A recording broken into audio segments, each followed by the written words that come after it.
તમે પરિણિત છો તો તમારે સોશિયલ નેટવર્કિંગ સાઇટ ઉપર જવાની જરૂર શું છે? તમે પરિણિત છો તો તમે સોશિયલ નેટવર્કિંગ સાઇટ્સ ઉપર જાઓ એટલે લગ્નેતર સંબંધો બંધાય ને બંધાય એ સિદ્ધાંત છે.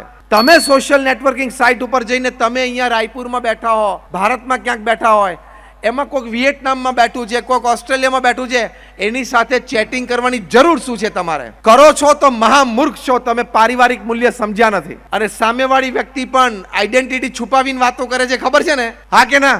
આઈડેન્ટિટી શું? જેન્ડર છુપાવીને વાતો કરે છે, હા કે ના? આધાર કાર્ડ લિંક થશે ત્યારે ખબર પડશે કે હું 2 વર્ષથી જેની સાથે કોઈ પિંકી સમજીને ચેટ કરતો ને તો રઘો હતો. લિંક થશે, ભારત સરકાર કરશે.